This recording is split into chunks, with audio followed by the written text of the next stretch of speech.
एक और रचना के साथ आप सबके सामने हाजिर हूँ। और आज की जो कविता है वो है एक ऐसी लड़की पर जिसकी शादी होने वाली है, और शादी होने से पहले जैसे मम्मी पापा क्या क्या चीज़ें, माँ बाप अपने बेटी को क्या क्या बता रहे हैं, क्या क्या सिखा रहे हैं कि बेटा वहाँ जाके आपको क्या क्या करना है और कैसे करना है।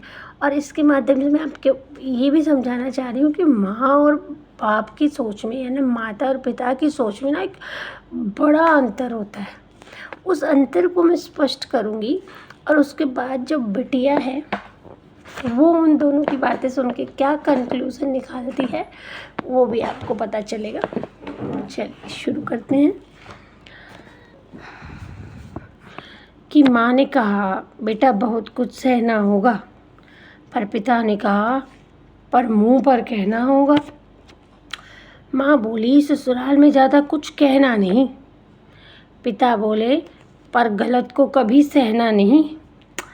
माँ बोली बेटे रिश्ते निभाने हैं तो झुकना पड़ेगा। पिता बोले रिश्ते निभाओ पर उसूलों पर टिकना पड़ेगा। माँ बोली बेटी घूंघट करना। पिता ने कहा बस बड़ों की इज्जत रखना। माँ बोली कोई बोले तो सुन लेना चुपचाप। पिता ने कहा अगर गलती ना हो तो मत सहना आप।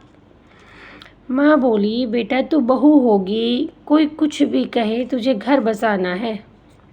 पिता बोले बसाना है पर घर उनका भी है, उनको भी ये बताना है। माँ बोली जीवन 2 पहियों की गाड़ी है पर ज़्यादा एक ही पहिया चलता है। पिता बोले जिस गाड़ी के दोनों पहिए बराबरी के ना हो वो साधन कहाँ दूर तक चलता है। माँ बोली बेटी सारी जिम्मेदारी अच्छे से निभाना। पिता ने कहा हाँ पर सामने वाले को भी जिम्मेदारियों का बराबर एहसास कराना। माँ बोली बिटिया जो भी हो घर लौट के कभी वापस ना आना। पिता बोले कि ये घर भी तुम्हारा है और अगर कोई कुछ कहे तो मुझे बताना। अब उन दोनों की बातें सुन के बिटिया क्या सोचती है, 4 लाइनें उस पर लिखी हैं कि बिटिया सोचती है कि मम्मी और पापा की सोच में इतना बड़ा अंतर क्यों है। मम्मी मुझे दबना सिखा रही है, झुकना सिखा रही हैं, सहना सिखा रही हैं। वो कह रही हैं कि जो भी हो बट वहीं पे रहना। और एक पिता जो है मुझे स्वावलंबी होना सिखा रहे हैं, मुझे कह रहे हैं कि अपने हक के लिए लड़ना कोई बुरी बात नहीं है। उन दोनों की सोच में इतना अंतर क्यों है जबकि दोनों साथ ही रहते हैं। तो बिटिया क्या सोचती है उसी पे 4 लाइन कि माँ और पिता की सोच में इतना अंतर क्यों है, कि माँ और पिता की सोच में इतना अंतर क्यों है, और एक है पर्वत तो एक समंदर क्यों है। फिर वो क्या कंक्लूज़न निकालती है कि स्त्रियों ने समाज से गहरी चोट खाई है, कि स्त्रियों ने समाज से गहरी चोट खाई है और पुरुषों ने बेबाकी विरासत में पाई है।